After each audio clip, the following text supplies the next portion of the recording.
হে everyone, তোমরা সবাই কেমন আছো? আই হোপ সবাই ভালো আছো আর আমিও খুব ভালো আছি। সরস্বতী লাইফস্টাইলে তোমাদের সবাইকে স্বাগতম আর অনেক অনেক ভালোবাসা জানিয়ে আজকের একটা ছোট্ট ব্লগ আমি তোমাদের সঙ্গে শেয়ার করছি। তো এই দেখো আমি রেডি হয়ে গেছি। তো আমি প্রত্যেক মাসেরই একটি করে সোমবারে উপোস করি এবং আমাদের মোড়ের কাছে লক্ষণপুর, তো ওই গ্রামে একটা শিব মন্দির আছে, তো সেখানে আমি পুজো দিতে যাই প্রত্যেক মাসেরই একটি করে সোমবারে। তো প্রত্যেকবারের মতো এবারও দেখো আমি রেডি হয়ে গেছি এবং আমি পুজো দিতে বেরিয়ে গেছি। তো প্রত্যেকবারে মাসে একটি করে যাই, তো প্রত্যেকটাতে শেয়ার করা হয় না, তো এবারে ভাবলাম বর যাচ্ছে তাই একটু শেয়ার করা যাক। তো দেখো আমি বেরিয়ে পড়েছি, বর আমি আর আমার ছেলে যাচ্ছি। তো মোটরসাইকেলে করে গিয়েছিলাম। তো ওখানে নেমে দেখো এই পুকুরটাতে না প্রত্যেকবারের জল নিয়ে বাবার মাথায় ঢালা হয়। তো আগের একটা ভিডিওতেও আমি ছোট্ট করে একটা শিব পুজো চৌদ্দ গাজন উপলক্ষে আমি শেয়ার করেছিলাম। তো যারা আমার ভিডিওগুলো দেখোনি প্লিজ তারা আমার চ্যানেলে গিয়ে আমার ভিডিওগুলি দেখে এসো।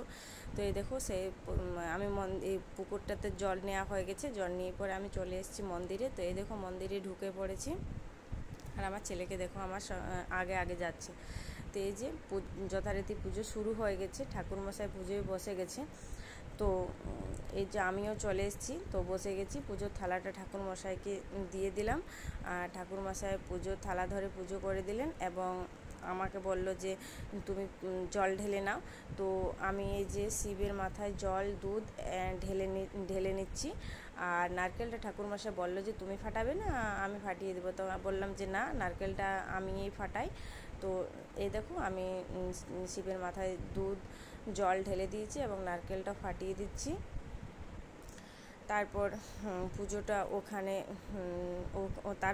পুজোটা দিয়ে পাশে আর একটা মন্দির আছে, সেখানেও পুজো দিয়ে নিলাম। তো প্রত্যেকটা মানে মন্দিরটার পুরোটাই ঠিকঠাকভাবে আমি তুলতে পারিনি, তো যতটুকু পারিছি ততটুকুই শেয়ার করেছি।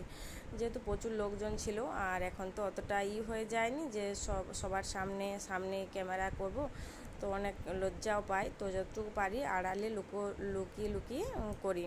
তো এই দেখো ওখানে পুজো করে আসার পর এখানেও একটা মন্দির আছে, মানে ওখানের মধ্যেই। তো ওখানে না অনেকগুলো মন্দির আছে, তো আমার কোনো মন্দিরই ঠিকঠাকভাবে শেয়ার করা হয়নি, যেমন কালী মন্দির, হরিবোল মন্দির। তো এইটুকুই আমি তুলতে পেরেছি। তো এই দেখো এখানেও পুজো হয়ে গেল। তো সেই চৈত্র গাজনের সময় না প্রচুর ভিড় থাকে ওখানে, অনেকেই পুজো দিতে পারে না। আমার ওই আগের একটা ভিডিওতে প্লিজ গিয়ে দেখে এসো। তো তখন ওখানে না পুজো দিতে পারলে এখানে দিয়ে পরে বাড়ি যায়। তো এই দেখো আমার এখানেও পুজো দেওয়া হয়ে গেছে। তারপরে এখানে পুজো দিয়ে আমি আর সেরকমভাবে কিছু তুলতে পারিনি, ওখান থেকে সোজা বাড়ি চলে এসেছি।